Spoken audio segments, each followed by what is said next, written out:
ஏன்டி மங்களம் காலையில ஒரு மாதிரியா இருக்கிறா, என்னாச்சு? அத உன்கிட்ட சொல்லி என்ன ஆக போகுது? சரி விடு. அதானா நான் எப்படி போனா உனக்கு என்ன? அப்ப என்ன விஷயம் சொல்லுடி. அத உன்கிட்ட சொல்றது பதிலா நான் சொல்லாமலே இருக்கலாம்.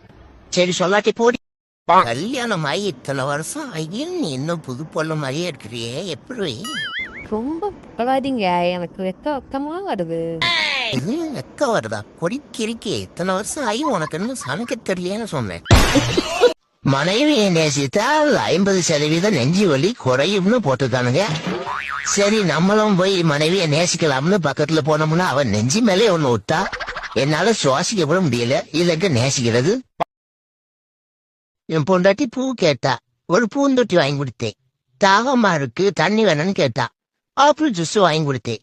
சரி நான் வீட்டுல இருந்து சமைக்கல, கொஞ்சம் தோசை வாங்கித்தாங்கன்னு கேட்டா, பிரியாணியே வாங்கி கொடுத்தேன். ஃப்ரெண்ட்ஸ், என்னோட அனுபவத்துல சொல்றேன். கண்ணு தெரியாத பொண்ணு, காது கேட்காத பொண்ணு, கை இல்லாத பொண்ணு, கால் இல்லாத பொண்ணு, குண்டா இருக்க பொண்ணு, கருப்பா இருக்க பொண்ணு, ஏன் பைத்தியத்தை கூட லவ் பண்ணுங்க. ஆனா மேக்கப் பைத்தியத்தை மட்டும் லவ் பண்ணாதீங்க ஃப்ரெண்ட்ஸ்.